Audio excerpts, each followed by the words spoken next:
And we're live on the Lonely March Wrestling Podcast. I am Austin Pez Howell alongside Richie Goodacre for now. JPO will be along in just a minute, but long time no see, Richie. How's it going? It feels like forever ago. No, I got going good. Talking a lot to talk about. Elimination Chamber, Raw Fallout, a very eventful Raw. A few things happened there. Seems like Uh, they have eventful Raws after mediocre PLEs. Is that just me? They have to like yeah, get people back on board after the PLEs don't go too well. I don't know. yeah. That's interesting. So, no. Lots to talk about here. No, good to dive into it. Yeah, for sure. So yeah, we got a lot of things going on tonight. Yeah, we'll get into the Elimination Chamber here in just a little bit. But yeah, I teased in the description. We do have quite a bit of fantasy news. It was a very eventful week in the realm of the fantasy scores and our rosters. So yeah, just kind of running it down. We had quite a bit going on between. Obviously, we had SmackDown, Elimination Chamber, and Raw. So even just coming out, I won't break down each individual thing, but I will say coming out of the Elimination Chamber, Richie, it was very interesting. JPO came out of that after SmackDown and Elimination Chamber. It was 585. Richie, you also had 585. I had 595, and Ronda had 570. So it was like very razor thin close between all of us coming out of the Elimination Chamber. And then we get to Raw. Ronda unfortunately got no points for Raw. She had nobody on Raw, so stays at 570. You got at least 10 points, so you jump up to 595. So you're in third place now, but still a very close third place. So anything can happen. I am now in second place, going from first to second with 605. And JPO picked up 60 points on Raw. Because mainly because he had both guys in that main event of Penta and Dirty Dom, with Penta getting the title victory in the main event and also having Dominic in the main event as well. So just between yeah, so just that main event with him having both guys and it being a title match in the main event, that alone was 55 points just out of that. So, if you get 40 for a TV title victory in the main event and 50 even for the other, or 15 even for the other guy just being in that title match. So a hell of a swing for JPO as he goes up to 645. So and JPO and Danhausen know each other. I feel like there's some collusion there. Although I feel like I might make up some ground because I have both Cody and Drew, and they're having a title match on Friday. So hopefully, my only thing that will stink about that is if it's like a no contest or something. Yeah. Because if it goes to a no contest, then I only get points for both those guys just being there and not actually a victory. So I hope there's at least some kind of finish, even if it's a DQ or a count out, that will still be a finish. And technically, if Drew comes out of that, it's a title defense or something, like I get points for that. So we'll see. So hopefully I'll bounce back with that because I have both of those guys, as was announced. So we can talk a little bit about that because Drew kind of, fucked around and found out, sort of according to Nick Aldis. So, we'll talk about that.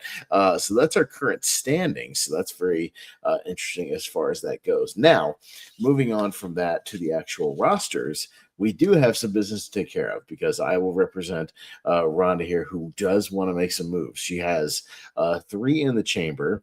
JPO has 3 in the chamber. And not to get ahead of our elimination chamber, but I kind of have to in order to address, what is going on with that. Richie, you and I tied for the elimination chamber. So for the predictions. So and what happened was you were actually behind, but you were the only one who had Randy Orton winning the chamber. So you got that final point for Randy Orton winning the chamber. Me and you both had AJ Lee winning the IC title, and she did just that. We all had CM Punk, so that went through there. Myself and Ronda had Rhea winning the chamber, so we both got that. And then you had Orton win in the chamber. You're the only one who had Orton. So then it came down to the first two in the match of our predictions. Ronda was the only one who had Kiana James starting the match, so she got a point for that. And then JPO was the only one who had Tiffany starting the match, so points there. And then three of us had Javon Evans starting the match, and then no one else got anything for anything. So nobody had Cody starting the match. So points all around. So it ended up being, yes, 4 points for me and you was enough to win it, Richie. So we each got an additional slot. So you have two. So you bumped up from 1 to 2. So you have 2 in the chamber, and then I desperately needed 1 because I had 0. So I now have 1 in the chamber. So that's at least good. And I might end up using it. We'll talk about it in just a second. But as far as that goes, Rhonda, since she is in 3rd place, she gets first crack at any moves here that she wants to do on the road to WrestleMania. I do have her first choice that she wants to go ahead and burn at least one of them, if not 2. We'll talk about it. She wants to go ahead and swap out Rey Mysterio for Seth Rollins. So she's going to pick up Seth Rollins now that he's kind of pushing back. That makes total sense. That's fine. Yeah, given the fact that he'll probably be involved in WrestleMania and some of the build up to WrestleMania. So she is going ahead and burning one of them for Seth Rollins. So that is 1. Now she's showed interest in doing a second one, but we cannot do that in a row. We must go around the circle first.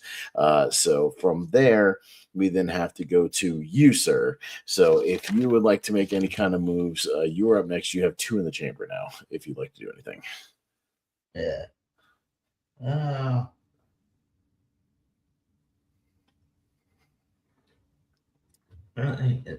JD is technically free now, right? I drafted him with someone else, and then no, you still have JD McDonough. Okay. So because you dropped originally El Grande Americano for Jacob Fatu. And then we had to drop Braun Breaker, and then you repicked up El Grande Americano as your second one. So your current roster as it stands is El Grande Americano, the original, Randy Orton, Javon Evans, Logan Paul, JD McDonough, Jacob Fatu, your wild card of Chelsea Green, and then your 3 women, Rhea, Stephanie Vicker, Bailey, and your 2 tag teams of Los Americanos and the Wyatt family, the Gacy Loomis. So that's what you got going on right now. You know what I'm going to do? I'm going to pick up the other El Grande Americano. Oh, you're going to pick up for who? For JD? Yeah, for JD. So you're going to pick up the new Grande Americano, the taller one. Okay. Yeah. Okay, fair enough. Yeah. What should I call him? El Grande. What do they build him as? They just build him as El Grande Americano, and they build the original one as original, right? Yeah. So just put El Grande Kaiser. Okay, fine. Yeah. All right. Okay, fair enough. All right. You certainly can do that. So you still have 1 in the chamber. Probably wise to still have 1 before Mania in case anything happens. So you have 1 in the chamber. We go to me, and I'm going to do something interesting here. I'm going to try to boost my women's roster a little bit. Now that we are past the chamber, I currently have Jordan Grace, Asuka, and Lyra. They haven't done a lot with Lyra, but I think I've read some reports, and I think they're going to boost Lyra a little bit here on the road to WrestleMania. I think she's trying to heal. Yeah, that's what I mean. I think she's about to get a push. They've said they're going to make her character a little more aggressive, and her and Bailey kind of leading up to Mania. So I think she's going to have some stuff to do. I don't think Asuka's going to be like anywhere near any kind of main events. At best, at Mania, she might be in like a tag match, or a 4-way tag match or something for the title. So I don't think she's going to have a lot going on. I don't want to drop Jordan. So I'm going to use my 1. I'm going to drop Asuka for Julia because nobody has Julia right now. And she has been like on TV almost every week wrestling on SmackDown. She's the current U.S. champion. She's defended it a couple of times. Rumor has it, Richie, she's probably going to be facing Io for the title at WrestleMania, most likely. That match will be awesome. Yeah, so I'm going to go ahead and pick her up because I think they're high on Julia. I mean, she's literally been wrestling almost every week. So I feel like I'm missing out points of nobody having Julia right now. So I'm going to go ahead and burn that, boost my my SmackDown and my women's roster here a little bit. So I have burned my final 1, so I have to wait till Mania to see if I can pick up another one. But we'll do that. Now, JPO is in first place. I'm assuming he doesn't want to drop anybody because he's in first place. After he finds out his His score, successful. he's going to be fine. Yeah, I think he'll be fine with that. So, and yeah, his roster, yeah, I don't think he's going to drop anybody. So he's been fairly consistent about that, unless somebody gets hurt. So and he's doing fine in first place. Now, swinging back around, Rhonda does want to make a second one and to burn a second one, which she can do as well. So she's going to drop to only having one slot left. She is going to swap out her wild card of Alexa Bliss and switch it to Nia Jax, which could be prosperous because she already has Lash Legend, who is one half of the tag champions. Yeah, okay. And now picking that up, she now has Nia, the other half of the tag champions. So potentially, if they have like a title defense, a successful one on SmackDown, that's like 50 points. She has both of them because she's had Carmelo Hayes on a roster, and every time he has successfully defended his title on SmackDown, even if it's not a main event, it's like 25 points. So that's quite a bit. So if she has both the tag team champions and they have a tag team title defense successfully, that's literally 50 points. So a pretty wise decision, actually. I think she'll do well with that. Even if they only hold it till Mania and defend it a couple of times, that's still going to be some good points. Leading up to that, and then most likely they'll be defending it probably in some kind of multi-tag thing in Mania or something like that. So they'll be around. That makes sense. All right, so but I mean, if you want to make another one, you can. You still got one, but I'm assuming you're just going to roll with that. Okay, I'm gonna keep this one for just in case. Just in case, and I want to maybe have it in the back pocket in case if I win other, maybe I keep it after Mania, so in case I win the Mania predictions, and then fair enough. Yeah, I mean, if they had done something with Royce Keese by now, which we talked about, somebody might have picked him up, but dude, Homeboy's still wrestling dark matches right now, which is bizarre.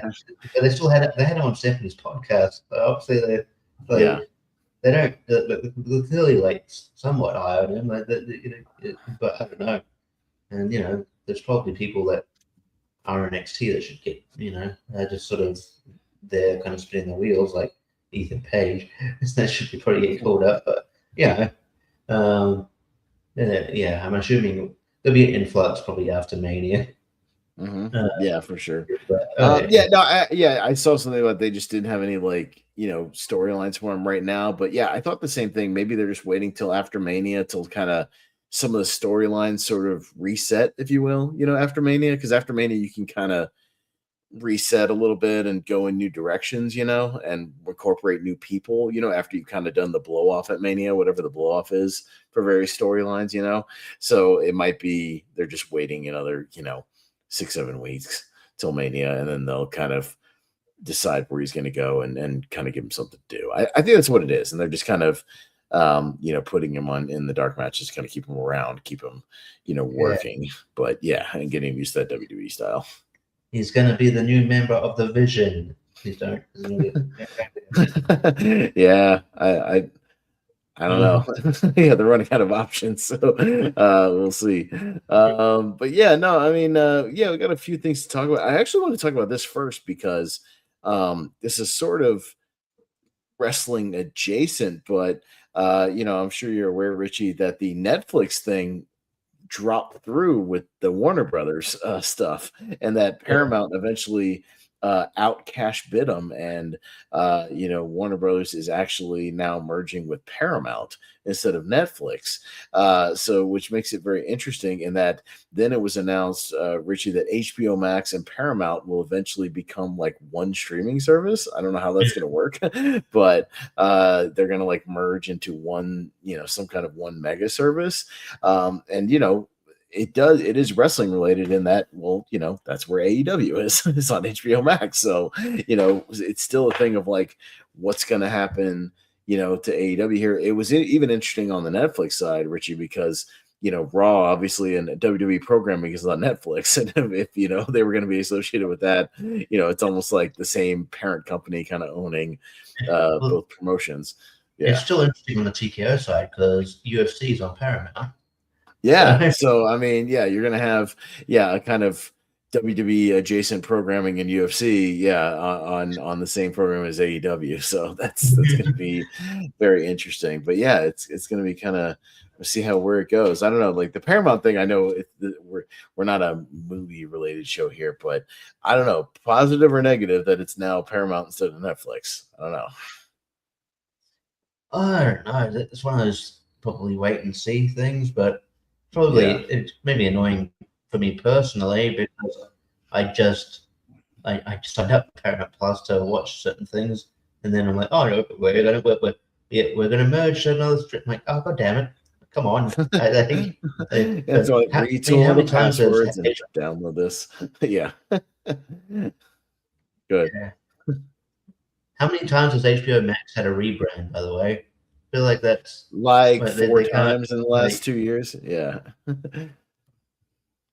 Yeah. Jake Goodacre. Hi. Wrestling.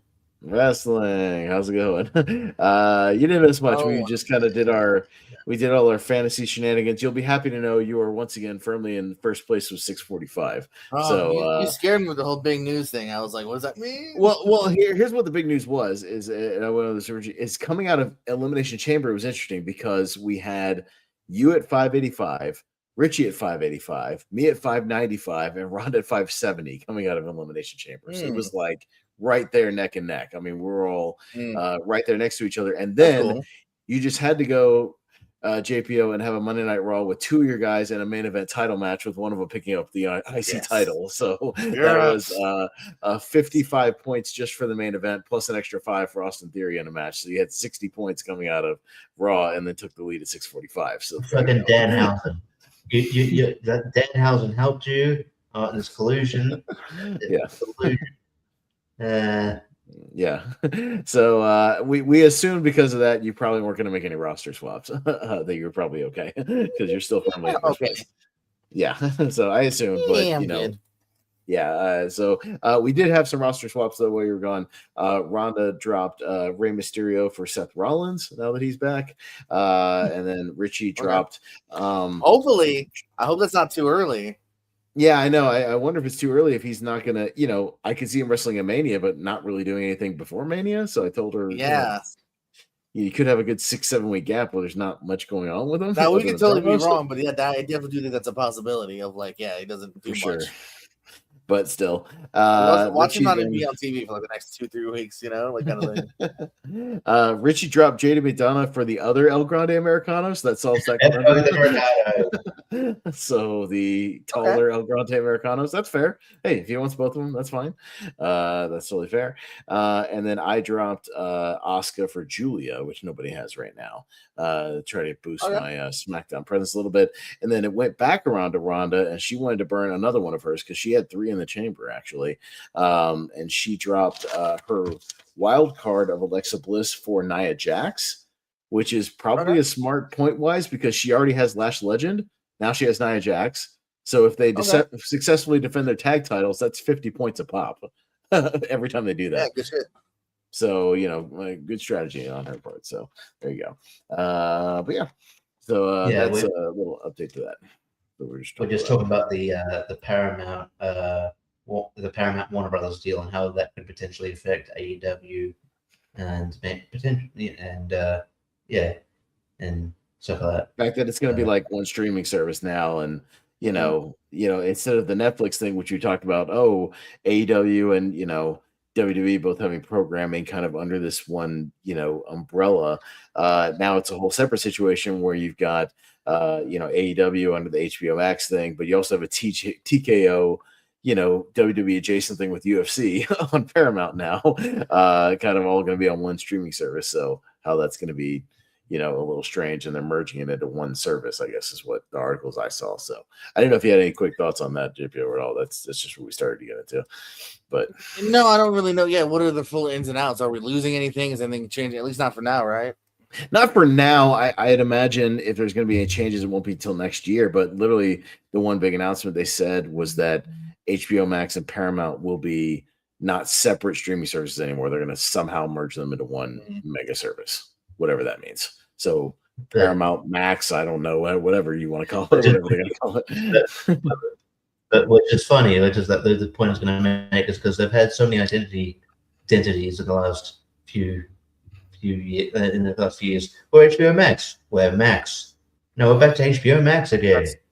Now I want to say a lot, but yeah, they had two. but it's it's still like Paramax. Yeah, Paramax, whatever they call it. I don't know. Yeah, what the it's going to be named, but I think I saw there wouldn't be anything on that front till like 2027. So, obviously nothing. The deal just went down, but everything else concerning that deal, it has to do with the movies and 45-day theatrical windows and committing to a certain amount of movies in theaters every year, things like that. So, that's a whole separate topic for for another thing. Not really wrestling related, but that was at least tangential wrestling related. I guess the kind of breaking big news that just came out a few hours ago is that Road Dogg is no longer he has quit his creative responsibilities for WWE, because I believe he was writing for SmackDown, if I'm correct, I think, or at least on the greater sort of creative team, writing team, and he has walked out and quit those responsibilities. But he's still under contract as a Legends contract, but he's no longer on the creative team. So yeah, JPO, kind of breaking news here. We don't know a lot of details, but we know he quit. He did not get fired. He quit. So he is no longer a part of the process. But I know he'd been around, doing that for a little while. Yeah, I think wasn't it 2014? I think it says. So yeah, you're talking a decade plus. He's been, backstage. We saw him. If anyone watched Unreal, you'd be popping in there. Putting in suggestions in with the main group. So yeah, kind of interesting here. Obviously, a Triple H boy, DX guy. There you go.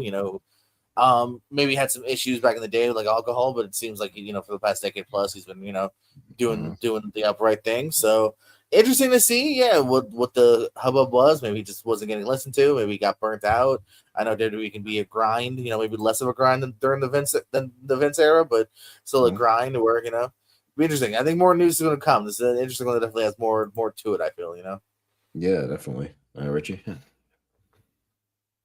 Yeah, it's interesting because especially with WWE Unreal, you don't know, it's definitely it's a show that I don't know how real it actually is. It's very edited by WWE, but in that instance, Road Dogg is getting very frustrated with creative, and then now he's gone. It's interesting, yeah,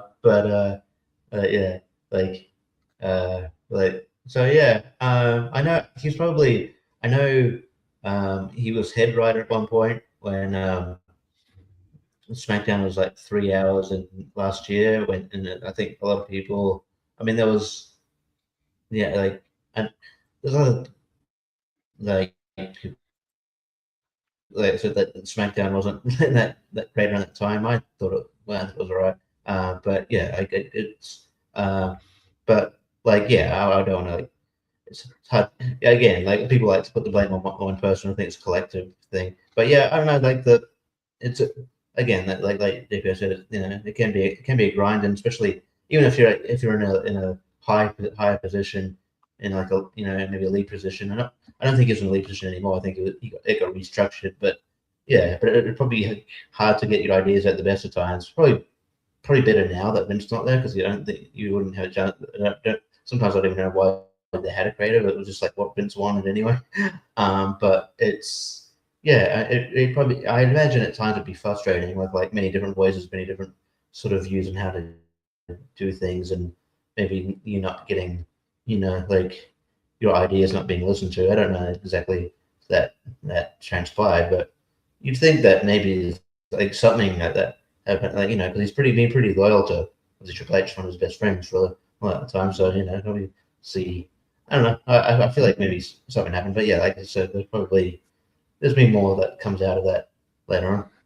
Yeah, but it wasn't news I was expecting. You expect to read. Yeah, for sure. We got a signing on AEW, a new member, All Elite, David Finlay, the son of Fit Finlay. He had been working with New Japan, right? So kind of in and out of New Japan. He is now officially All Elite. He showed up and joined his War Dog compadres, Gabe Kidd and Clark Connors in an attack, and he is officially All Elite now. So JPO, Dave Finlay, old Fit Finley's kid, he's been tooling around the Indies and New Japan for a little while, and finally signed one of the companies. Are you surprised it's AEW and not WWE, or kind of expected here? Neither. No, I think it really just depends. I mean, supposedly maybe there was just that he didn't want to go to NXT. AEW was maybe just offered him main roster, which I think can be intriguing sometimes. And it's interesting. We live in the landscape where really neither surprises me. You know what I mean? Like, Royce Key's leaving and people popping all over the place, and David Finlay, was rumored. It does seem like maybe WWE reached out, but either, like I said, bigger.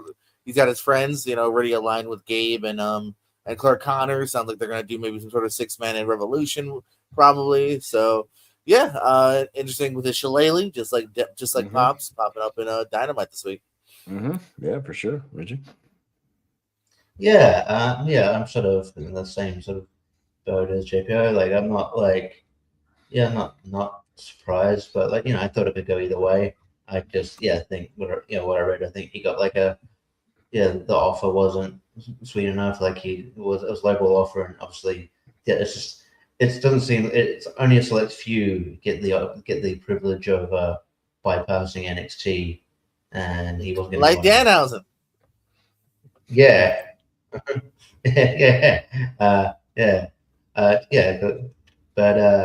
So I no, but and like the War Dogs are a great faction, so as should be, it'd be great. And who's to say he won't show up in WWE, a few years from now?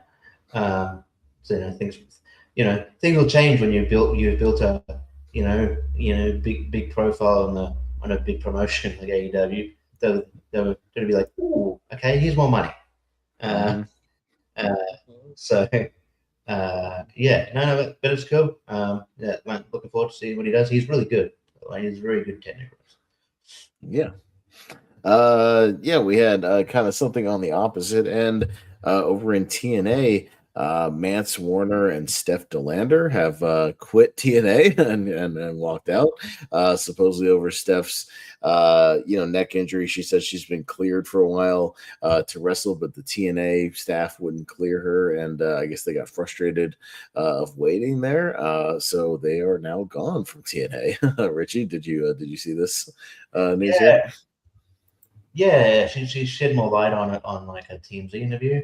Which, if true, like, it is interesting. Like, TNA has made some strides, but it's so weird that, like, no matter who they put in the, like, I think there's still people within the company. It's like sometimes you feel like it's sometimes the same clown show. It was simply because I think according to her, what happened is like, she's been cleared. She got cleared by WWE doctors who are notoriously strict. So she's got cleared by WWE doctors, but TNA doctors wouldn't clear her, and he wasn't interested. But then apparently she asked Carlos Silva, who is president of TNA at the moment. She goes, "So, do you know what my injury is?" And he couldn't tell. He didn't know. So it was okay, that which is odd. And she also said they don't pay for they don't budget for like actually paying for surgery and physiotherapy and stuff like that. So interesting.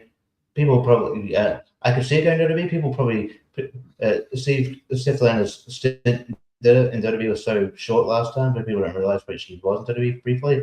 But I could see that. I don't really know where, like, on paper, I don't know if Mance Warner would fit in there. I could probably see him more in AEW, but I wouldn't mind seeing them. They're really good Australia lads, and Mance Warner's great. So. Yeah, I mean, it sucks that it went down. That's quite unfortunate. And if all was true, and sort of paint TNA in a great light. I can understand being kind of nervous because it's like your neck is a neck injury is a sensitive thing. But if they got cleared, then should be able to get the opportunity. to wrestle. So yeah, it's yeah. But hopefully we'll see them soon in the future. And meant that they'll be just going to get a push. I meant one I was turning babyface, so it just turned babyface, and they're going to get a big push. So, but yeah, it sucks, but I'm sure they'll land their feet somewhere. I'm sure they'll show up in GCW pretty soon. Back in GCW pretty soon. Right. JPO, you have any thoughts on I actually got an email today from AIW, another pretty decent indie. Mance Warner signed for the next Gauntlet for Gold. Yeah, now they're on it. And yeah, I'm sure GCW, Mance Warner is a former GCW champion, like the third to last. I think it was him, then Effie, then the current Atticus Cougar, if I'm not mistaken. Yeah, no, I mean, I'm a fan of both. I've been on their whatnots. I think I bought a cup from her and a trading card of his and stuff like that. It was nice. It had her name on it. Some people buy like kisses from her. That's weird. Like as in like she'll kiss like a card. That does nothing for me. That's weird. You're weird if you buy those. But I don't judge you because we're all in weird shit. Anyway, so I'm a fan of these two. I like them together too. I think they're a cute couple. So it was sad because when he signed, he started off kind of decent. He was in a feud with Sami Callihan. They're the ones that had they did it before AEW, but they had like a crazy like no DQ match that bled into the pay-per-view, like it was on the pre-show. And then it was like, you want to see how it ends? Watch the pay-per-view. So haha, Tony Tina did it first. And then more recently, he fought Mike Jackson, like the 75-year-old guy on the last pay-per-view. Right. And he was feuding with AJ Francis recently. So I'm not too gobsmacked because he did feel like he kind of got lost in the shuffle pretty quickly, kind of like a Hammerstone recently was another one that didn't really get to do much. A Jake something, you know what I mean? So it does happen. Hopefully they get picked up by somebody. STL is a former NXT wrestler. Remember the former Persia Parada, along with Indy Hardwell. So, I could see them in definitely GCW, 100%. Who knows? And then also give it some time. Maybe they'll go back. Who knows? But yeah, shout out to the Manser and STL. Yeah. And kind of the one other big story before I go to JPO is that, I alluded to it in the fantasy, but Penta is your new IC champion. The fact that first Mexican-born IC champion ever in WWE. So shout out to him. Having that honor there. Picking it up in that main event.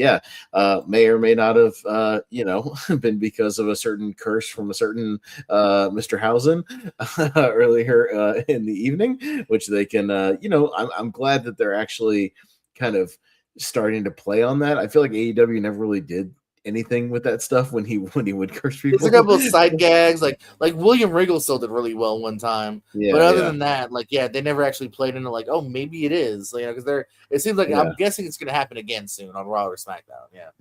They've already announced that Danhausen will be appearing on SmackDown, so we could even see something involved with SmackDown, another backstage segment where he curses somebody else on the show. Gets into a segment, they end up losing something. I mean, I think you could have a little fun with that, and we can go ahead and get into the Danhausen thing. I mean, we're kind of jumping at the pay-per-view, but I figure might as well because it played into that main event. The fact that we had this entrance, it might be one of the best kind of turnarounds I've ever seen in like a 48-hour period for a character, because you had this entrance coming out of the box on Elimination Chamber. He comes out of the box, he's got the full cape and the outfit and all these ladies, including his wife, is one of the ladies running around doing this dance. He comes out to the music, he goes out there, he doesn't cut a promo or anything, he just kind of does this stuff around the ring. He hands Michael Cole some teeth. He gives Michael Cole some teeth. Some teeth. He poses in the ring. They're doing dances. A little pyro goes off, and then he's just gone, right? And the crowd kind of booed, probably because it was like, okay, some people probably didn't know who he was. Okay, what was that? No promo, no nothing. Just okay, there he is. All right, there you go. I was sort of annoyed at the narrative that people booed Danhausen. I'm like, no, they were booing the segment because he didn't do anything. Right, because he came out and you think he's going to do something once he gets in the ring, and then it was over. He just kind of left and he was gone. You're going to have Kit Wilson come out there and they could have done something. No, this is a perfect tease. I understand what you're saying, because maybe he could have played off something different, but no, you just want to tease him. I think unfortunately when you build up weeks of hype on a PLE, I do think people overwanted. They wanted Jericho. Even if Jericho came out, even then, a lot of people have said, and I agree with this, if Jericho came out and did something similar, it would have been booed. You know what I mean? Because people want something huge. So if you watch it, the right expectations, like in our watch along, I didn't even know that it wasn't getting that big of a pop because we were all just excited for it. Like we were all super stoked to see it happen because we didn't necessarily think it would. And whatnot. So yeah, and also by the way, if anyone that is confused by the poof, completely on purpose, that is definitely a Danhausen thing. Some people are like, "Oh, what? Did they fuck up?" No. It was that's Danhausen, baby. Just like on Monday, perfect. Like, oh, you saw him. Everyone loved Danhausen. It was a thunderous applause. Like it's great. Yeah. So yeah, hell yeah.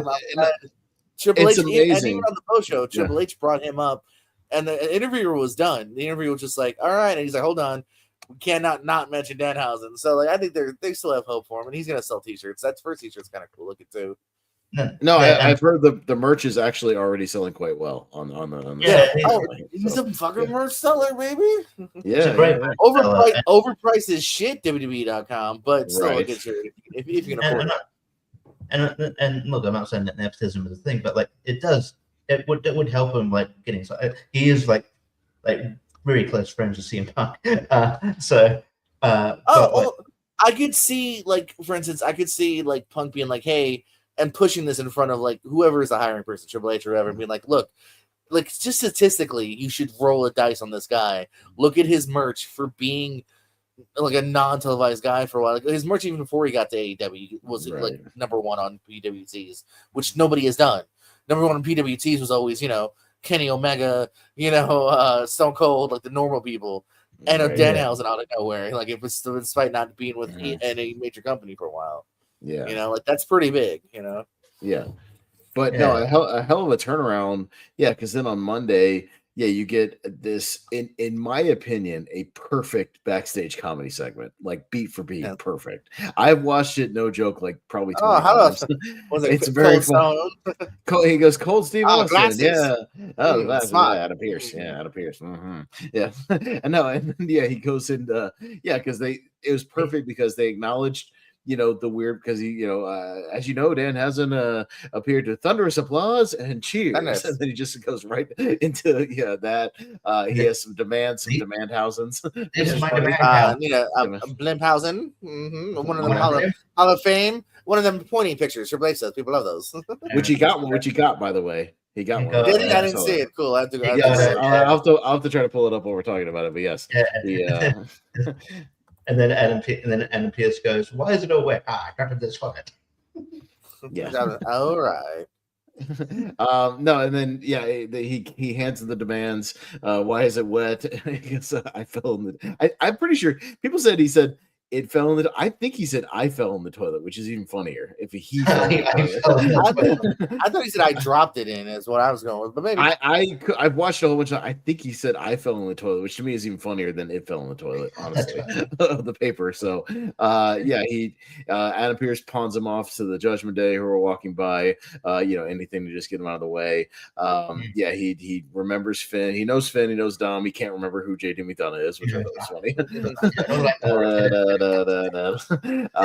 And then maybe my favorite line of the whole thing is he just looks over, sees Dom's AAA title and goes, "Oh, that's nice. Can I have this?" and just tries to grab it. Can I have this?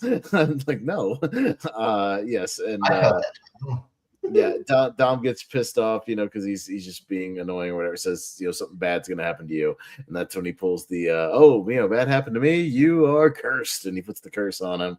And then they can play around with it now because then shortly after that, Dom goes out and loses the IC title to Penta, and you can follow up on that, in the next Raw. Like they can be pissed at him. They could be maybe try to. Negotiate with him to take the curse off, who knows? There's a number of directions you can go. And I kind of hope, JPO, maybe you agree with it, that I don't want to see him like wrestle a lot, not because I don't want to see the guy. I know he can wrestle, but I just mean like, I want to see him more as like that backstage like guy that does those types of segments, to get over. I'm going to imagine it's going to be kind of the new R-Truth in a different way, obviously, to a degree, but be that kind of guy. Like he doesn't necessarily need to be a banger. He's not going to be bangering every Monday. You know what I mean? He's not going to probably have the U.S. title open challenge forever, but put him in the right. Like him and Dom actually sounds like a really smart feud. Have Dom lose to one of the Grandes, Rayo or Bravo, like, and I'd be like, please, please, Dano, please, take like, this curse you know, off. have him start losing to like jobbers and stuff, and then be like, please take it off, and like you'd have them feud like Mania match, I don't know, but like you know, just fun stuff like that. I also thought too would be funny is they're kind of setting up like Brock's open challenge. I hope he answers that. Yeah, I think if they keep it more of like an R-Truth, even to a degree, like when the Boogeyman, like he didn't wrestle that much, but like I like the backstage segments where he just be the Boogeyman, like just do that, or the Santino stuff in the background where he's not wrestling a lot, but he's just being Santino, in the backstage as the promos. Yeah, just like be like that guy who does those fun segments that you can play around with in the storylines as well. Maybe he steps in the ring occasionally, not all the time, but occasionally, when it's kind of necessary. But yeah, I think I saw so many comments on like when they uploaded the actual segment to TikTok and YouTube and all that kind of stuff, but people who were like, okay, I had no idea what this was at Elimination Chamber, but like I'm sold now, or I'm turned around, I'm intrigued, something like that. And where it's like it's a hell of a turnaround because the segment was so funny and like it worked, and you got an idea in a way, and because I always held out faith that like it would turn around, because in a way I could see, again, like you said, if it wasn't Jericho, if it was someone huge, The Rock. I saw someone trying to say The Rock, that was nuts. Oh, geez, people are always going to be like overly like whatever. Because if you don't know who it is, and you're kind of organically let down of like, oh, it's a new guy. It's a tough debut in a weird way. Like it's a big sign that they have faith in him, but at the same time, it's a big risk that maybe didn't pay off, but I think in the end has paid off. Now people have an idea of the character. They know kind of what he talks about, kind of his promo style. He's funny. He has good comic timing. I think if he does other segments with Adam Pearce was kind of like a perfect straight man to him as well. Just kind of reacting to him. Pearce is good in general. Pearce is good in that. Yeah, I could see him like going to SmackDown that and interacting with like Nick Aldis, or and doing something else with somebody else on the roster. Just interacting with different people here and there, bouncing off. Eventually, he's going to run into R-Truth. That's going to happen at some point, and they're just going to, call each other weird names, or Danhausen will confuse him for somebody else. He'll confuse him for Papa Shango or something. I don't know. Like he'll call him something silly like Vampiro. I haven't seen Vampiro in a while. Yeah, right. So he'll call him something silly. I'm going to pitch this. I don't have a timeline on this. I'm not saying they should have it for long, but I would love at some point before R-Truth retires, I would love for Danhausen and R-Truth to win the tag titles. That would be fun. That'd be fun. Truthhausen. It doesn't have, it could only be for a week. I don't care. I just want Truthhausen as a tag team and want them to be tag champions. I want them in my life. I think that would be great. Yeah. By the way, he got one of his demands. That happened at the backstage. Yeah, I finally had to find it. Yeah. So he did get. He got one of his demands. Yeah, he's got one down. Where to go? Yeah, and I can see him using the teeth at some point. When like the maybe you could when he does when on the off occasion when he does when he goes evil, the evil Danhausen, when he actually gets ready. Well, no, I mean you can use the teeth as the face too. You use it, he's done that plenty of times. Yeah. I mean, if you're using it on the heels, like there's not a problem with that. Yeah. Because why it's legal, according to Danhausen, it's legal because teeth are already in their mouth, so he's not doing anything inorganic. Yeah, you're just putting more teeth in their mouth, which is not a foreign object. Yeah. No, it makes sense. Even Jim Cornette is actually sold on Hausen. If you look up like Jim Cornette listens to Danhausen cameos, they actually are a fan of his. Only Jim Cornette said, "I'll never watch him wrestle, but I like his promos and I like his character. He makes me laugh." So if they use him like that on Raw, I think Cornette will actually even put him over because I'm sure he'll put over the segment. I think they'll like it. I think it's kind of it was perfect in its whole execution. It's working. I like the idea of playing, like, obviously it might be too late, maybe for DLC, but like I like the idea of playing him maybe next year in the game. I think it'd be fun to play it as Danhausen in 2K27. I think because the game's not even, I mean, technically it's out tonight or tomorrow. I guess we did the whatever early pass.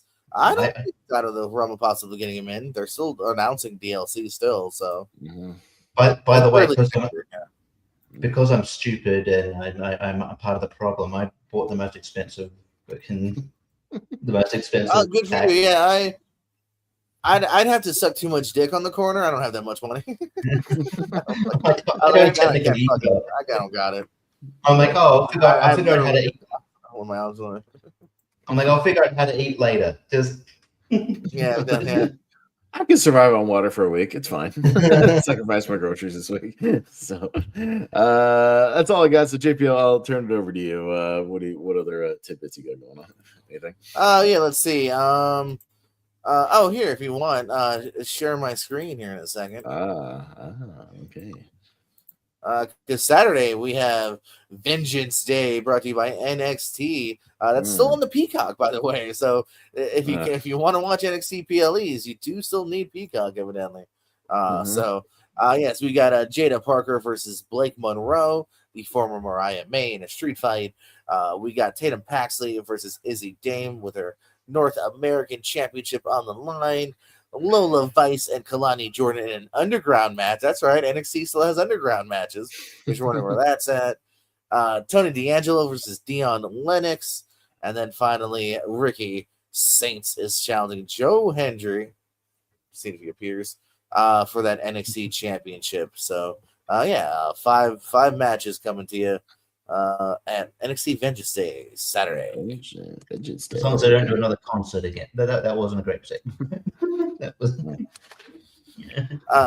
Joe Janela is about to fight a 14-year-old. Everybody, you guys ready for this?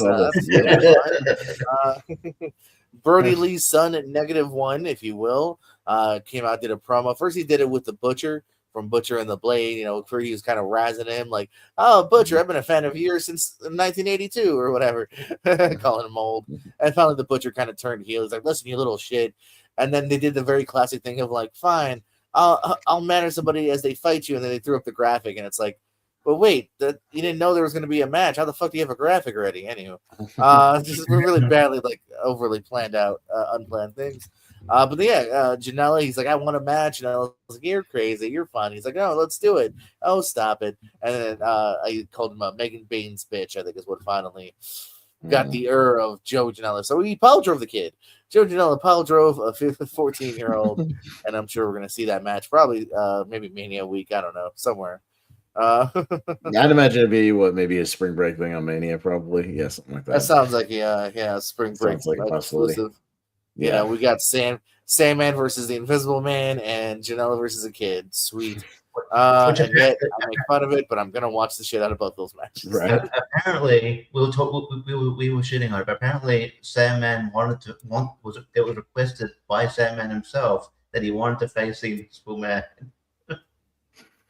That makes sense. Sounds like he doesn't want to do much work or like a real match. So just swing the kendo stick a couple of times at nobody, and then there you go. Yeah, like, he ducked.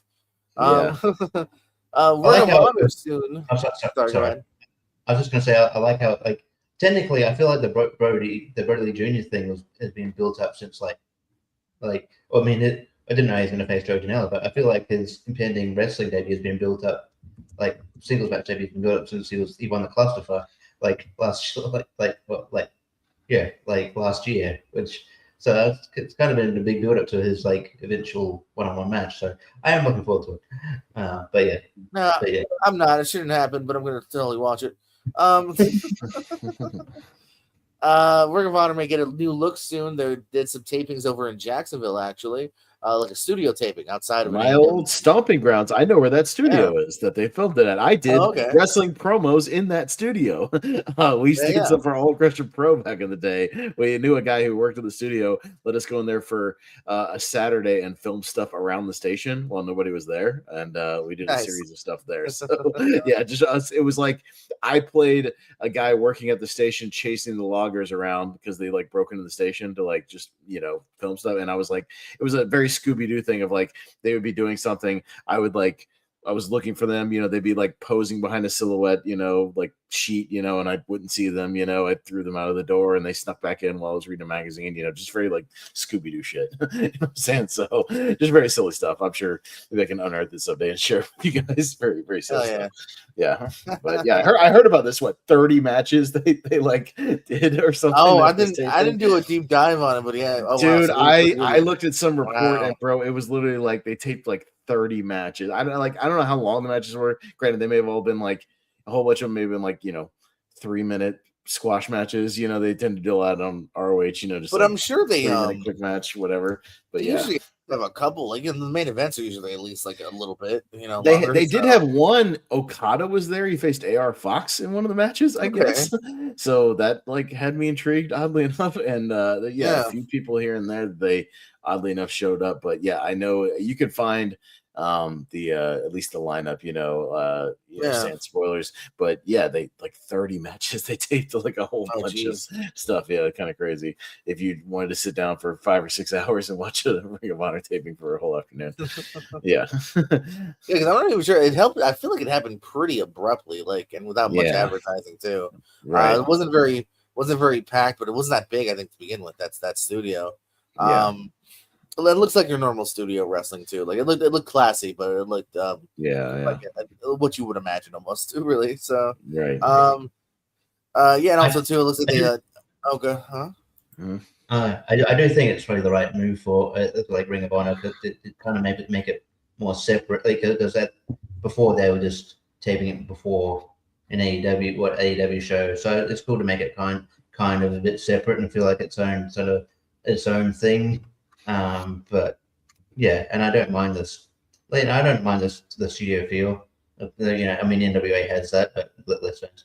But yeah, but I still don't mind the I don't mind the kind of in studio look. It harkens back to earlier Ring of Honor as well. So I think it's a good move. But the thing that they need now is some sort of TV deal.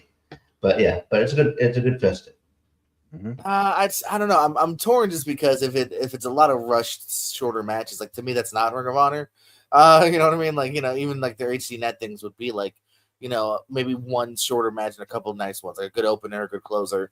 So like it depends on how the product ends up getting pulled off. But yeah, this on paper this doesn't feel that great. This feels like another TNA NWA almost, like a lot of short like kind of quickie matches here. So again, I'll have to see the product once they start airing. Maybe I'll do the Honor Club for a month. Just kind of see what the difference is looks wise and feels wise. But yeah, they need a better deal than just the Honor Club. And they need more like things to lead to as well. Like they're still doing like 3 to 4, I think 3 major shows a year. So like there's also not much to build to. Like you know what I mean either. So yeah. The learning tree though, former learning tree of under Chris Jericho, Big Bill and Brian Keith, they were billed as Paid in Full. So that might be their new tag team name now, Paid in Full. Hopefully they get some more AEW stuff in the future. Here's an interesting sighting. Zoe Hines, aka the is the daughter or shit? Who was it of Robert RFK? It got signed by the WWE. RFK relative there. Hey, if we pulled together $7,000, we could have owned Sonny's Hall of Fame ring. It was sold recently. It had been sold before already. So whoever owned it sold it as well. So just letting you guys know next time. But I think we only need like 4K though to own the elephant that pooped out Jim Carrey though. That's also I saw that. in case you were wondering. Just saying, it's not that bad. And then let's see here. The last thing I'm gonna have another graphic to share real quick. Just double checking the other thing because I thought this was pretty interesting. I don't know if we were gonna bring this up during Chamber or not, but I thought it was definitely worth talking about. So they mentioned that this year the first hour will be live on the ESPNs. So like I think night 1 will be ESPN2, and then night 2 will be ESPN1, the first hour live. And they're making it sound like the first actual like hour, so we're gonna get like matches and stuff like that. And then supposedly they are shooting for like 14 matches, like 7 and 7 probably. So we're getting more than like the normal 5 a night. We are going to kind of build it like a real, like, mania for once. So my prediction, I kind of thought unless they actually still have like a 3 or 4 hours more, this would end up being like the de facto pre-show. Like, is this where we're going to get the Andre match? Is this where we're going to get like the women's U.S. title? Or is this where we get our only male tag match of the night on this thing? Well, yeah, to say, is this where the tag titles are going to be each night? Yeah, right. So yeah, that's what I'm wondering. Like, are they ballsy enough to give us like, I don't know, Seth Rollins versus Logan or whatever match ends up happening, or or or like are a we getting, women's title match or something. Yeah. Yeah, like anything ballsy. Like, will they give us is. Jade versus Rhea? I don't know. Yeah, right. So, or are we getting, like you said, the Solo Sikoa's team versus the versus the Wyatts, Wyatts, right? Yeah, you know what I mean. Yeah, whoever the U.S. champs are, Julia versus somebody, Kiana. I don't know. Yeah, But yeah, that is interesting though. That like they Yeah. are basically saying that first hour will be on ESPN 2 than 1. Okay. All right. And that's what I kind of scrambled here. All right, Richie, you got any other tidbits before we go to chamber? Things we've talked about. Demolition and finally getting their due and going into the Oh, that's right. I forgot to pull up that. Oh god, that's my bad. Oops. Yeah, so long time coming. Of course, it was broke the news by the Undertaker for them. I think he's the unofficial. Yeah, that's his job now, evidently. Yeah, so long time coming.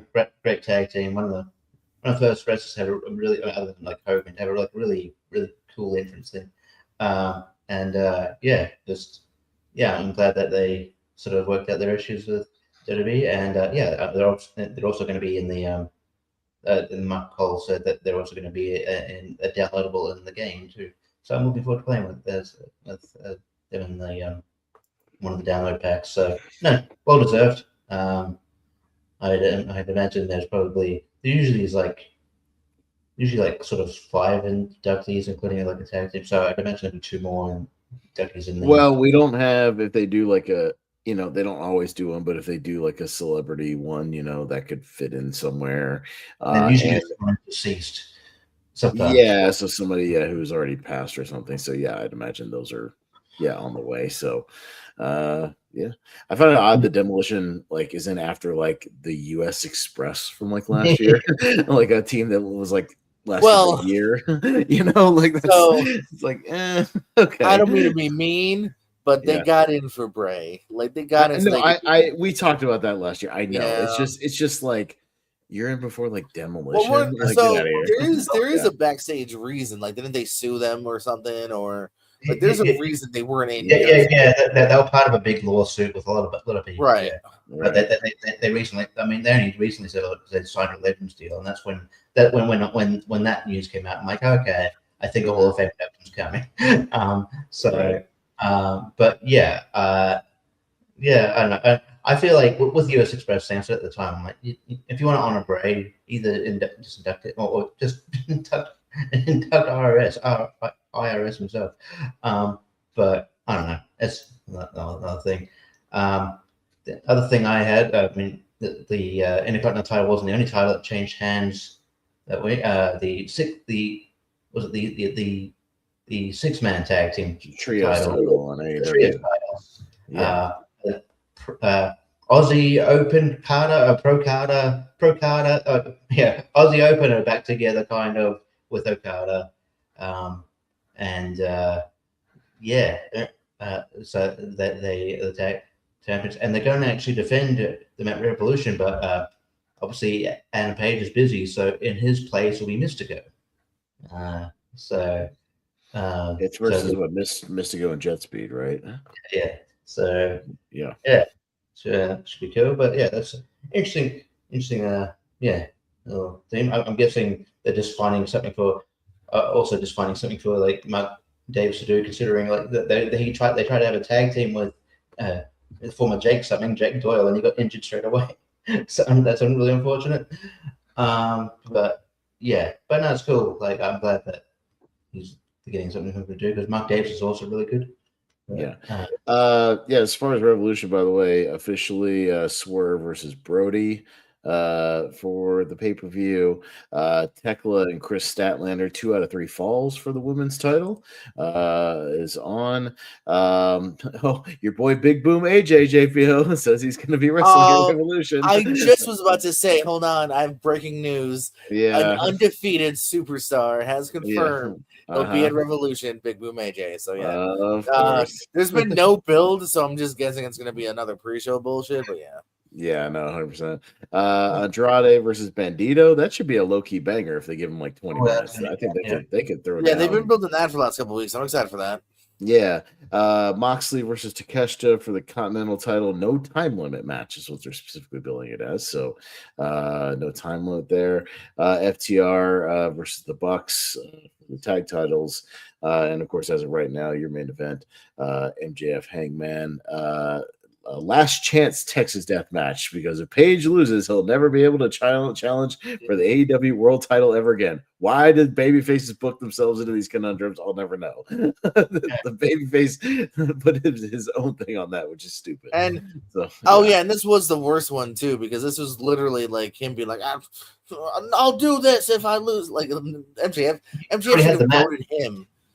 MJ should have goaded him into it. Yeah, this was weird. Some backward storytelling. Tony does some really backward shit sometimes. Yeah, it's not that hard for MJF to just be like, no, if you want this title shot, like, then you put your title opportunities on the line.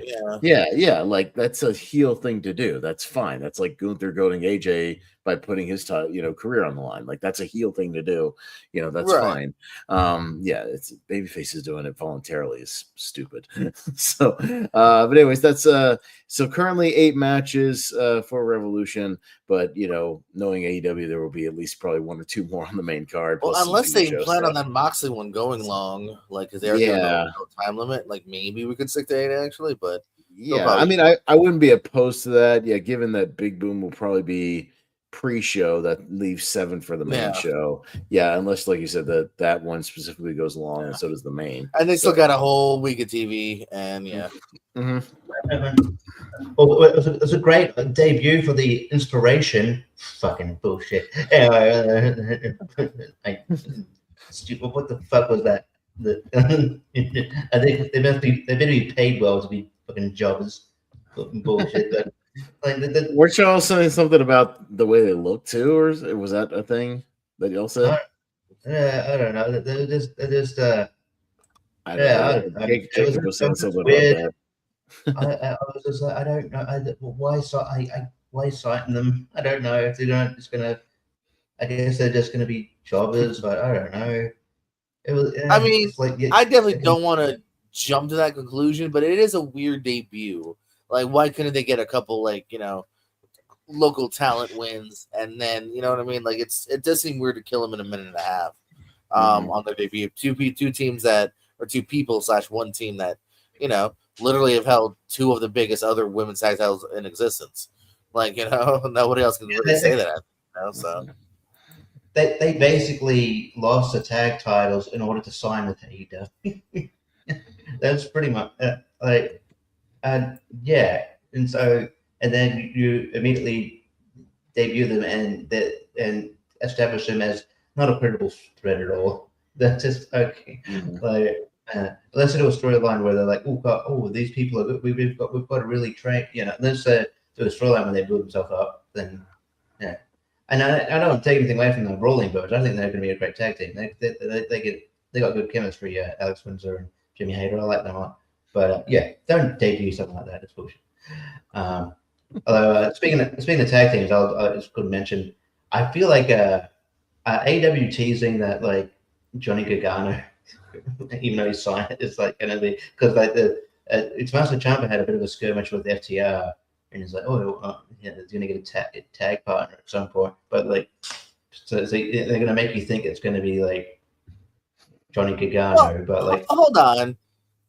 To be fair, I didn't read into that. So if people think that, that's on them. Like, what was the hint other than FTR and a guy that doesn't have a partner yet?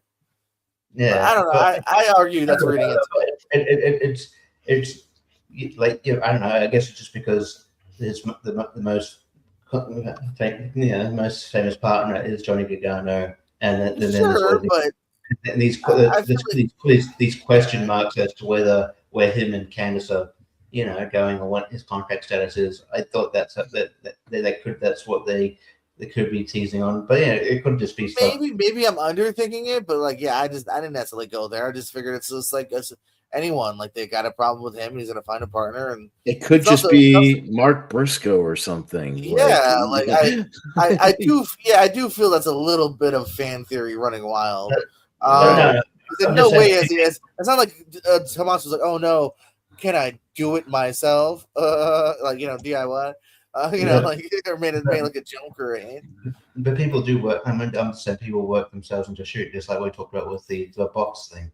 Where it's like, we're gonna. Right, but that's fair. At least we knew there was a surprise, so that's over. Like hoping the surprise is going to be not so crazy. But this is just like I don't know. Like I said, watching B Gargano or like and I'm a jackass. It would have to be grasping at straws. That has to be a huge surprise considering the guy's still in WWE. It's like unless we. Right. Well, that's why I think in my opinion, they never hinted at that. And that's just a fan not knowing. It's like when Cena's final run, I saw several fans go, "Oh, it's gonna be Edge," and it's like, no, that's not how it works. Like, I don't care how good of friends they are, it's just simply not fucking happening. Like, the guy is literally still under contract to Tony Khan. You cannot break the contract to go to the other company. That's not how that works. It's not like they're blood brothers, and it's like, please. It's like if Dustin was retiring and he's like, can I maybe get Cody one last time? Like, like no, like Cena and Edge don't love each other that much, so we're like, they're gonna break like the fucking barrier for it. It's like, oh, see, Cena did an homage to Edge. That means Edge coming up. No, I mean, like that means Cena's acknowledging Edge. That's because he can't wrestle Edge. Because that's all he can do. And then Michael Cole just screw it up and go, oh, he's doing homage to Roman Reigns. No, it wasn't. But yeah. So I don't know. Yeah, it's one of those. Holy shit! Yeah. These must be short Ring of Honor matches. Supposedly this is only for 3 weeks. Those 30 matches. God, like 10 matches per week. What? Well, that's what this says. It says they return March 22nd. These tapings covered the show for the next 3 weeks, and then like you said, it's literally. I mean, I'll even count it if you want. 1, 2, 3, 4. Somebody had them numbered. It was like 30 matches. I swear, it was a lot. Yeah, 16, 20.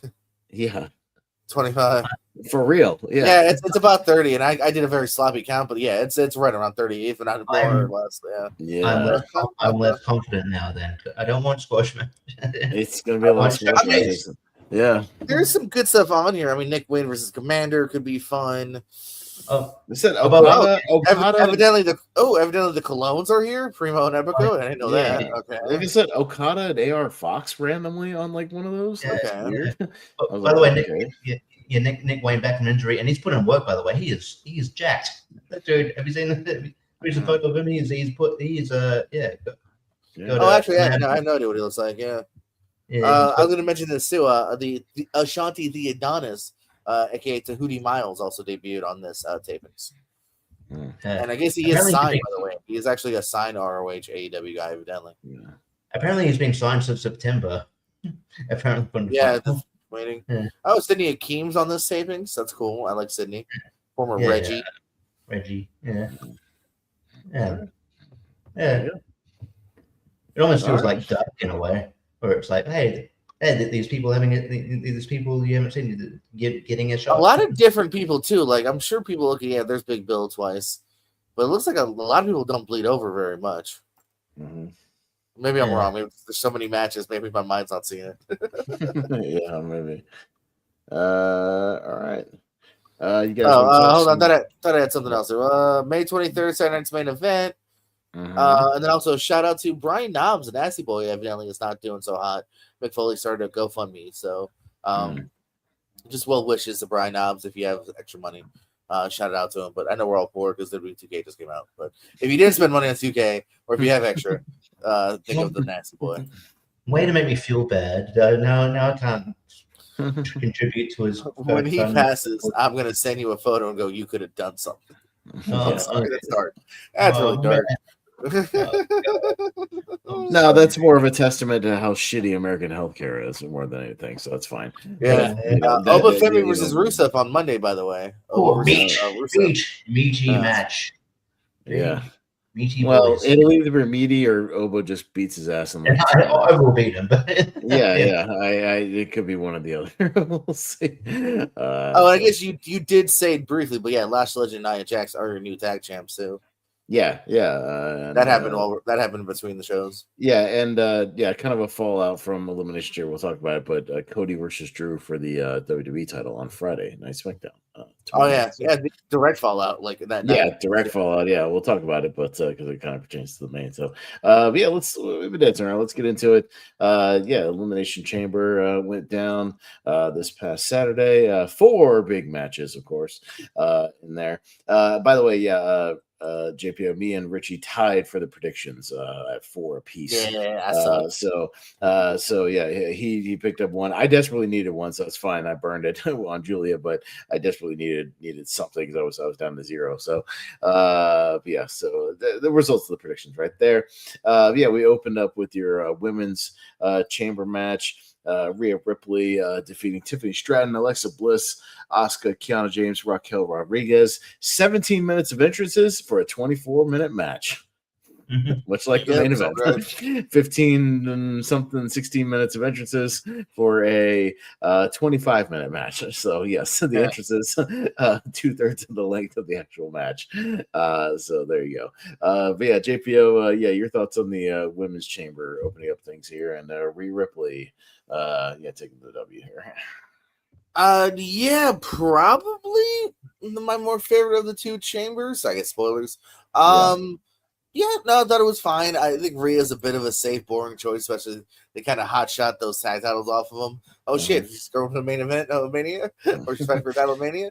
And to be fair, that's why I messaged you guys. I was like, "Oh, she actually did lose the title of SmackDown." I was like, to be fair, I did it before the pay-per-view started, so it still counted. Oh no, we can do that. Zero knock on you. I'm saying I'm knocking myself for not taking that bait because it was such a choreograph of like, let's hurry up and just do it. You know what I mean? Because that could have been a Mania change if she wasn't going to fight for this singles title here. So I love Mommy. Don't get me wrong. I'm never going to, not love Mommy probably. But at the same time, it's the same thing with Roman. Lesser degree that I'm just like, I would like some, like I said, maybe a little something else. Possibly, I think they could have actually kept her and Io as a tag team and done like a really cool match and make those titles matter.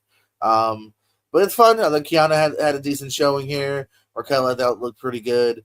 Yeah, Tiffy again looked pretty decent. So not a blow rate. Neither chamber was really going to be a super memorable, great chamber, but decent enough. I like this. Mm-hmm. Yeah, Richie. Yeah, I thought it was pretty good. Yeah, it was definitely sort of maybe a showcase for Raquel. So much so that the crowd got into when they booed her when she got eliminated. They booed, they booed that she eliminated, didn't boo her. Yeah, so I don't know, she might be getting, although, sometimes you can't read into it too much because Chicago, different crowd sometimes.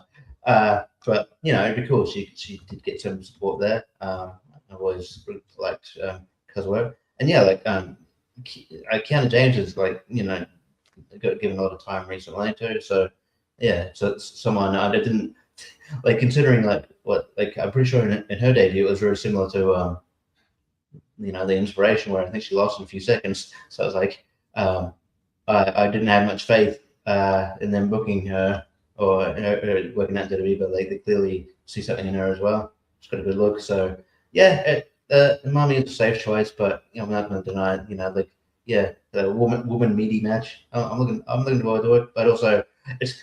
The feud is interesting. I didn't bring it up because it's more like sort of rumored, but I don't know if Jade doesn't. It's interesting. Like I don't know if Jade is making friends backstage necessarily. But yeah, I mean, they're blending real life and kayfabe a bit. Well, also, I'm a little perturbed that she's the champion. She's defended it one time in the last 100 something days. I mean, JPO can fact check that. I'm pretty sure she only defended it one time. I'm on it. As soon as you asked, I was like, let me look. Yeah. I'm pretty sure I'm in on that, but JPO can fact check me in a minute. Keep going, Reggie. To me, that singles I think singles like maybe two things. One, maybe they wow. They probably don't think she's very good, and then she needs to be carried. Or two, it's apparently she. I mean, again, usually in any sort of feud on Twitter, I just ignore or whatever. But it's interesting that Chelsea Green, who's a heel, kind of got involved and was siding with it did, and then Jade brought up creative, and I'm like, oh, that's weird. And then it just felt very different. But maybe I'm supposed to think that. So, but I don't know. I don't. Here's my big takeaway. I don't think Jade's long for wrestling. I feel like in the next 5 or so years, she'll leave wrestling and we'll see her acting and stuff. I don't think she's got the passion for wrestling. She'll be an Eva Marie. She'll die in a Nicolas Cage movie, and then she'll go just fuck off Marvel. Yeah, go be like Miss Universe. Go do bottom. But yeah, I don't think she. I don't. I think she's. And something wrong about that. There's some and some dudes too, but most women like who use wrestling as a stepping stone was up for bigger projects. I 100. Oh, sorry. Yeah. I think she's one of those. She's definitely one of those people. I think in a couple of years she's not even in the company. So, and I wouldn't be surprised. I think they take the title off Jade because I believe they're probably getting sick of kind of working to try to work around Jade's weaknesses and then just put it on Rhea, and so they can have the matches again. They should not have put that title on to begin with. They should have toyed with that U.S. title. They should have had to have a card feud. That's WWE's fault, man. Not ready for prime time. Yeah. 125 days. She won it back on November 1st. Not even like mid-November, November 1st on Saturday Night's main event. She then did not defend it for the next 2 months until mid-February, where she defeated Jordynne Grace, and that's it. That's it. One time. And 125 days, she had defended it once, and I would not be surprised. This is March 5th. Mania is a month and a half away, April 17th, 18th, some shit like that. Yeah. If she doesn't defend it till then, I could see her reaching 100, and I'm not good at math, but do that math. I think those might be her defenses. Right. I hope she loses it too. Yeah. Okay. I will let you know in 0.4 seconds. Good call. Well, she's done stuff since in between, but that Jordynne Grace defense in mid-February. So about 3 weeks. It's been 3 weeks, not too long, but she did stuff in between. She defeated BFAB and Alba Fire. So in her defense, she did have 2 matches that could have been women's titles if they wanted to. Yeah. But I guess that BFAB and Alba Fire didn't necessarily earn a title shot. Weirdly enough, though, on the house shows, though, BFAB got a title shot. She did defend on the house shows. Okay. Cool. So that's the excuse. All right. Oh, she beat Chelsea Green in a singles match as well. Okay. All right. Well, there you go. The women's chamber was not to spoil my thoughts for later, but probably slightly better than the men's chamber. I thought that men's chamber last year was just vastly superior. Same with the women's. The women's one.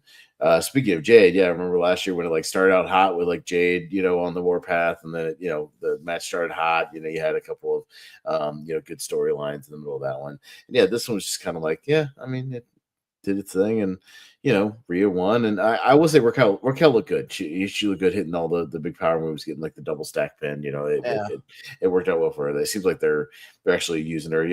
Oddly enough, the Kevin Nash gimmick is working for her. You know what I mean? Who would have thought? I'm taking it. It works. Yeah. So Big Mama, Big Mama Cool or whatever she calls herself. Yeah, I would have dug her winning and then doing the swerve almost like Batista style and being like, nah, Liv, I'm also going for that title and doing something else. Yeah, I thought that's what they were going to do, but then I thought it was going to be a thing where they get to choose what the champion is, but it was clearly going to be who's going to verse Jade. They could have swerved that though. It's wrestling. They did definitely say that and allude to that, but I'm just saying it's wrestling where she could have been like, no. The fine print says I get a title shot. It never said I had to choose Jade. You assume that. I'm gonna say they could always. It's wrestling. It's storylines. We could always pivot. Sure. I picked Julia.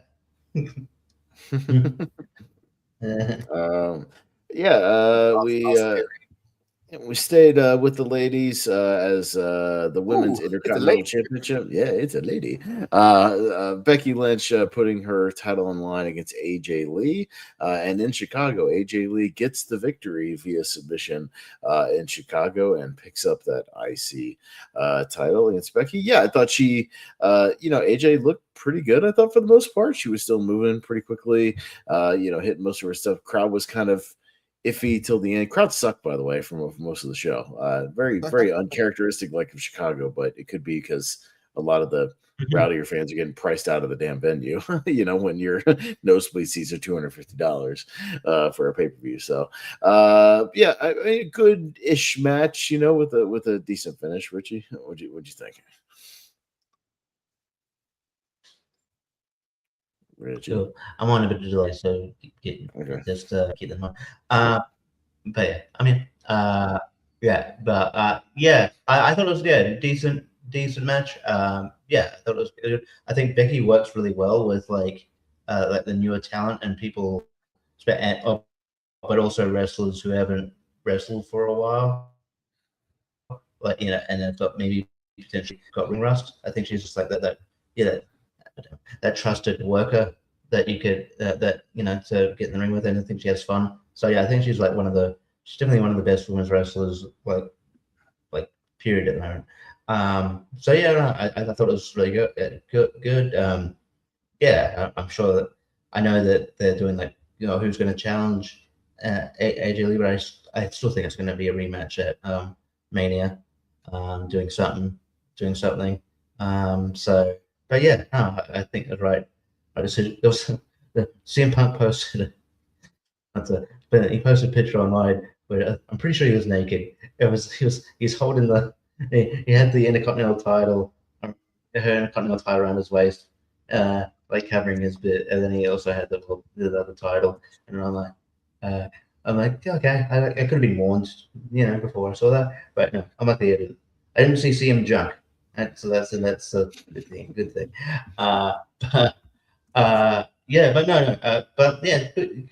match. But I think, I've always liked AJ. She's really good, and I think Becky deserves a lot of credit though. She's just a really entertaining little, and I'm liking this heel character a lot.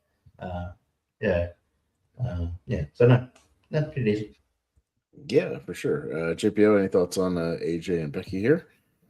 Yeah, I'm happy to see AJ. Okay, there we go, baby. There's my fill. Oh boy.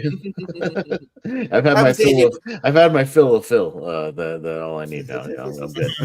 Look in his eyes. What do you see? Cult of personality. Yeah, no, I mean, cool to see AJ Lee back here. Always something I'd kind of hoped for, and once Punk was here, I was like, ooh, I think it's gonna happen. Yeah, I wanted to love the match more, but again, let's get your feet wet. That's I actually would have milked it longer. I don't know. I also feel like this could have been a really dope Mania match. I don't. Maybe they shot it because of Chicago. So, but yeah, fine enough match here. I also would have milked her winning a title a little bit longer. But match is fine, not necessarily next level, but yeah, for sure. We had we talked about the Danhausen thing, so we don't need to go over that again. Very nice, very evil. Very nice, very evil. We had for the World Heavyweight title, probably the most predictable match on the card. CM Punk retaining his title against Finn Balor. It's at least the opposite, JPO, of Jade Cargill. Punk has been a fighting champion, at least. He's put that title on the line a pretty decent amount of time since he's won it. So I at least applaud him for, being that fighting champion, even on, random Raws and stuff, putting the title on the line. So I can just appreciate that. He won it the same night, and he's had 4 on television. Yeah. Okay, so no, fair. I mean, that's about once a month, which, hey, fair enough for a champion. Once a month is enough for me. I think as a world champion, so that works. I thought it was actually a really good match, even though a predictable outcome, which I think also kind of killed the crowd a little bit after the entrance. It was like, they were just kind of waiting for the finish because, we all know Punk's retaining the title here. They've already announced him and Roman. It's just happening. Finn worked really hard. Yeah, especially the last, I thought 5 minutes was a really fun kind of sprint of a sequence, with Finn, hitting the coup de grace, almost getting, near falls there, doing the shotgun drop kick, through the barricades, Punk, hitting GTS and rolling out, like they had some nice little kind of, near falls, near finishes there. And a good effort there with the handshake at the end. So a good match with a predictable outcome. But JPO, any thoughts on that? Yeah, man. This match is, I don't want to say weird, but it's a good match. But it's also not only predictable outcome, it's also a good match that we saw a couple weeks ago. Like in Belfast, yeah. And right. and really pretty similar. Like again, I maybe have to watch them back to back, but I really didn't feel like this necessarily. There's no stipulation. Like, it's weird. I would have not done the Belfast one and just built up like, could Finn finally do it for the first time in a long time? He believes in himself. Give him some nice singles wins against other people or something. Because like that's the only thing is like when you already have given me the match verbatim. And you're already telling us, no, it's Punk and Roman. We just got to fill at Chicago. We're not going to skip Punk at Chicago. We got to sell tickets. Like, that's the only thing is like, man, like on paper, what could have been like another notch above higher can't be because there's just no doubt. And it's a little bit of a retread of what we just saw. Both matches are good, though. Don't get me wrong.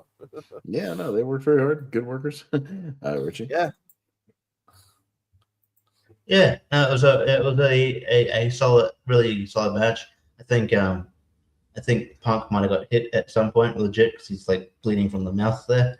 Don't know what happened there, but it was a solid match. But the outcome was never really in doubt. I like that he's a fighting champion, much to the annoyance of the company. Who the storyline is, why are you having this match? come on, like what. You're jeopardizing the main event of Mania. Why are you wrestling Finn Balor? Because he's like, I like defending my title, and I know I can win, so I'm going to defend my title. I mean, it's confidence. Way to treat Finn Balor like an afterthought. Like, why are you defending against him? But yeah, I thought this was, and again, I guess they wanted to just give Finn Balor like a pay-per-view slot, and it's just a further cement like what is inevitably like a Finn Balor babyface turn. But they have good chemistry. I would like Finn Balor to win the title again before he, maybe, at least, whenever he decides to leave it or like, hang it up. But I don't know. Every time I think he gets close, it doesn't happen. So, but yeah, but no, solid match. But yeah, like I said, I saw the match in Belfast. Yeah, didn't really own it. Yeah, I don't know. It was fine. Sure. Your main event after, like I said, I think 16 or 17 minutes of entrances. My God, did those entrances take forever? We're watching it live, just like Jesus Christ. Trick, you've been out there for like 6 minutes. All right, let's get the next person out there. What was the problem with like them why weren't they in like? I don't know. Like, I just remember like, why do they have to do so many long entrances? I don't know. I don't get it. Everybody had to like climb on top of the pods and bang on the plexiglass or climb up the fence thing and pose to the crowd. It's just like, just get in your freaking push-ups. Start the match. Yeah, just everybody had to go around to the different pods and stare the other guy in the face. Like it was just, it was a little redundant. But Randy Orton is your winner in the chamber here. Defeating LA Knight, Cody Rhodes, Javon Evans, Trick Williams, and Logan Paul. A couple of noteworthy things. The LA Knight botch spot that everybody's talking about, where he tried to do his jump up elbow, slipped, and then just kind of did. I mean, he caught himself, so he didn't like fall, but still pretty big botch there. So much so that somebody posted a video of Randy Orton kind of laughing after, kind of laughing it off when he's on the ground. Yeah, a little bit. And then right afterwards, just to piss off the internet, I guess Logan Paul low blowed him and just rolled him up for the pin, as if not like anybody who still had hope in LA Knight is like, well, no. And Logan also, getting 3 pins here. I think he pinned Javon and he pinned Trick Williams, I believe.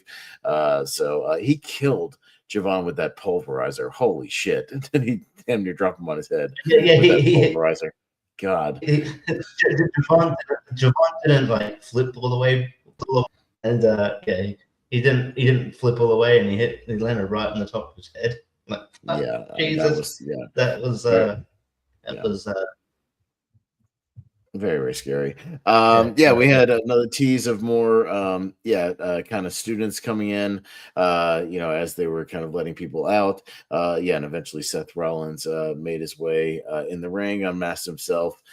He curb stomped Logan, and able to get the knock him out of the match, but then Drew took advantage and was able to, after a crossroads RKO Cody Rhodes out of nowhere, after some Drew McIntyre interference as well, who behind the referee's back, there's 10 referees and security guards out there, but they just left the door wide open for anybody to just walk right in. And sure enough, Drew walks in with the title belt in hand and lays out Cody in there because he doesn't want to face Cody. Randy Orton gets the RKO and wins the chamber out of nowhere.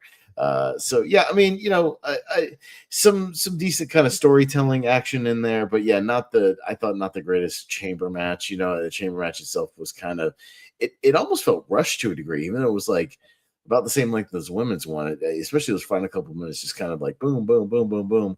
Not very stretched out. Not a lot of like big spots or anything, but we did progress some future storylines here. So JPO, your thoughts on the men's chamber here, finishing everything off, and Seth Rollins and Drew and all the shenanigans ensuing there.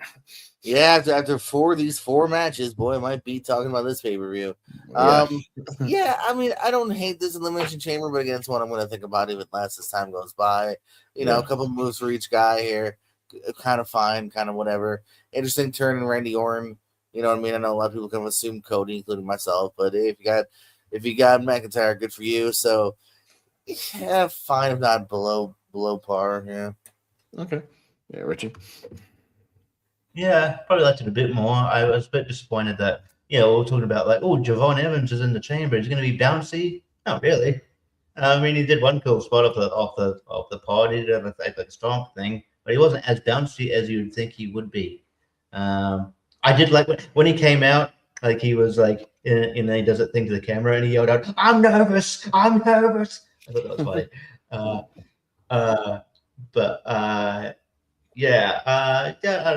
It's clear that Logan Paul had the Bronson Reed spot. That spot was probably going to be Bronson Reed, where he eliminates just eliminates like three people. So let's just give it to Logan Paul. It doesn't like look as cool because he's not like this monster, but it was he wanted to make the vision look so much strong.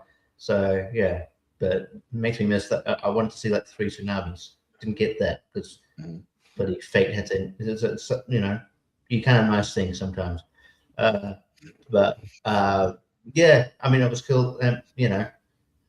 It's cool Randy Orton win. I still think we're probably, heading towards a multi-man match, but who knows? We could just get Cody and Randy, but like they're probably building up to Drew or something. But I do appreciate that we don't have like pushover GMs anymore, where they're just like, they don't take shit. I mean, I feel like Adam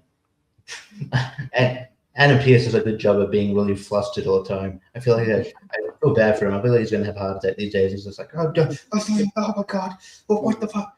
Like his back and forth. I'm looking forward to like just a year from now, his back and forth with Dan Howell. He's just gonna be like, they're just like, So, but Nick Aldis is good as well on that role. He's like, I don't know.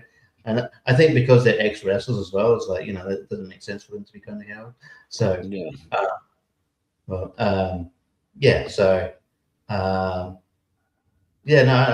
the match was okay, but like they kind of, you could have like laid out a lot of like more exciting stuff. Like I thought you had Javon Evans in there to do exciting shit, and he did. But I don't know. It was a match. If we did like a tier rank of Elimination Chamber matches, like a year from now, I'd forget this one happened. Yeah, for sure. Overall, your guys' thoughts on the pay-per-view, maybe a score out of 10, JPO, especially compared to last year. I don't know, you score out of 10. What'd you think overall? Interesting one to score. Because let me look at it. Because I mean, at the same time, I'm not really like egregiously mad by anything here. I mean, Rhea Ripley, she's dope. Mommy on top, cool. AJ's return, got to pop for that a little bit here. Still a solid match between Punk and Baylor, even though it never got you kind of next level emotionally. And the main event was fine. Nothing was great either, man. 5.7. Okay, Richie. Nothing great, but nothing like 6 out is awful. I mean, you could, depending who you talk to, the Danhausen thing, but whatever. That was a segment that doesn't. But yeah, like it's just a show. I think the actual like we talked about. I think the Raw afterwards was way different. What was way more noteworthy and kind of did a better job at setting things up. It's pay-per-view. So I'm going to go the same score, 5.7. Yeah, I'll maybe be a hair more generous, but I'm not going above like a 6. Yeah, because there was no like bad matches on the show, so I can't like super knock it as being like, oh man, all these matches were terrible, because they were all fine like while you're watching them. But again, comparing it even to last year, where you had 2 excellent chamber matches, like both women's and men's, maybe 2 of the better ones ever, of any of those, plus the Punk and Cena, storytelling in the chamber, and then obviously the Cena heel turn with the Rock, and the Cody stuff, like closing out the show. Like it just felt like a bigger show, and more like storyline and exciting things going on. And this one just kind of felt like, hey, we got one more show before Mania. Here you go. And Naomi turning heel when like Jay beat the shit out of her. No, that's what I mean. Like there was exciting things on that show, and it felt like, okay, now we're like on the road to WrestleMania. Like there's things being set up. Like I like this, So it just kind of felt like a thing to progress a few storylines, but in kind of regular sort of ways, just not anything super exciting. But not like a bad show where you're watching it, but nothing I'd ever go back and watch again. So something in that vein. So that was the Elimination Chamber. So we've covered quite a bit of news and fantasy in the chamber so far. Next week it looks like, according to my schedule, what I'm looking at, will be previewing and predicting AEW Revolution. So we should get maybe 1 or 2 more matches, throughout Collision and Dynamite next week. So we should have a mostly full card, other than maybe some pre-show additions next week. They'll add stuff on that show with the day before the pre-show or on the pre-show. Okay, Shane Taylor Promotions. A 10-man tag with everybody else on the roster. Okay, sounds good. They tend to do that a lot. So we'll preview Revolution next week. So we'll kind of maybe get caught up with some of the AEW storylines and happenings, and kind of talk a little more AEW centric next week. And obviously, we'll have more fantasy scores and more news. So should be a good one coming up with that. And then we'll cover Revolution the week after that. So we'll kind of wrap it up there, and we'll call it a night. JPO, let's call it a night. Anything you want to plug, promote, get out of there? You had some wrestling shenanigans going on earlier this evening. Right? So tell us about it. We had a really big fun world title match. In fact, there Chris Cass defended, and it might be an episode 2. Check out. Am I saying that clickbait style, or am I real? You got to tune in to find out. But no, actually, truly a match to check out. And then more stuff coming up soon here. Might even be getting the yearly wrestling tournament soon, because we're close to the movie one finishing up here. We got I think we're about in the semis here, so that will be coming here. We got a double dose on Friday for you, so we're cracking them out Friday. So they're getting done, baby. And then with other shenanigans as well. Speaking of wrestling, mixture of both worlds. Noah Vale, current wrestling star for RPW and GCW Muxton, was on Long Time First Time, and might have some more wrestling on that in the future. Actually, mixing it up a little bit here. Yeah. So did they review wrestling movies or just movies in general? No, there was a musical. There was Warriors. They talked about Warriors. Okay, it's a fun one. Yeah. Okay. Fair enough. Yeah. No. Yeah, I didn't get a chance to. I was watching The Bride, so yeah, I was squeezing that in and then doing Wheel of Movies. So that's what John did when he left, actually.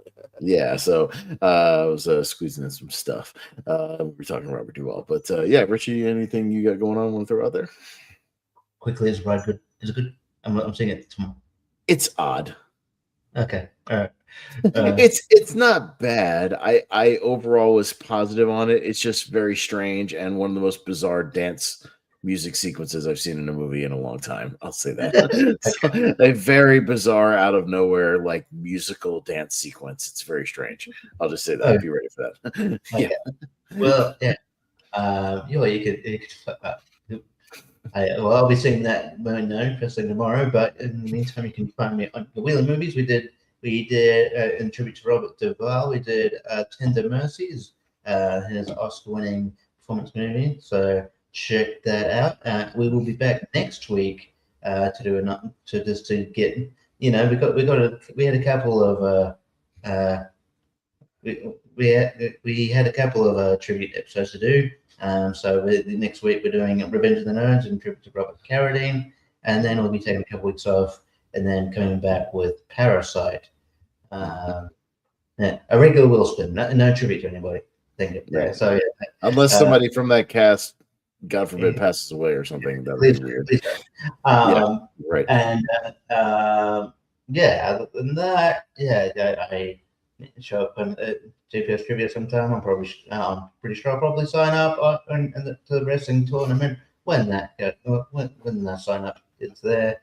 I love horror. I'm a tournament fight sometimes, and I was on Spear from the Past. Talked about Final Resolution 2008. I was quite worried at first because I forgot that that was the same year that TNA for some reason had two pay-per-views called Final Resolution.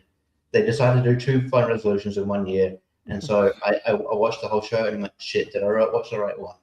I did, but why not just change it to? Why not just pick a different name? That was so stupid.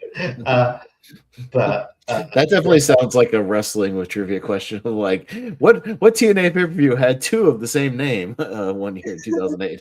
Like, you just had to pick one. They bookended it. They had one in January and one in December. Yeah. It was weird. But yeah, so that was a good conversation. His next episode, by the way, I don't know his name on, but I'm jealous because he's going to talk about No Way Out 2001. So I was like, damn, that's a good show. That's a good name. He'll probably hit me up for that. I do a lot of the Invasion era, Attitude era stuff, so you might hit me up for that because that's Triple H and Stone Cold, 3 Stages of Hell, right? What? Where Triple H beat Stone Cold on the road to WrestleMania with Stone Cold versus The Rock. It's fucking bizarre. Yeah. Didn't we review that show here on Lower Mark? I think we did. We did, yeah. Yeah. So I've already Triple H beat and Triple H just had a sort of thrown together match with Undertaker on WrestleMania. So, it's interesting how that all came about. But man, check that out when it comes on. And yeah, that's pretty much it for now. Yeah, for sure. And I'm over on the Movie Hero Network hosting lots of stuff over there. You have Wheel of Movies, tournament fights, tier ranker fights, all that kind of stuff. We'll start our True Stories mystery series next week, so we'll be jumping into that.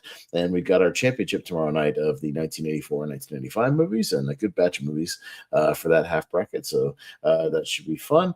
And yeah, that's mostly where you can find me. Got a Movie Hero Network Facebook group as well. Where you can follow everybody's comings and goings, and that'll do it. So until next week, where we'll preview AEW Revolution, kind of do a little more AEW centric next week. We'll say goodbye for now. So for JPO, for Richie Goodacre, I am Austin Pez Howell, and we'll see you guys next week here on the Lonely Marks. Bye.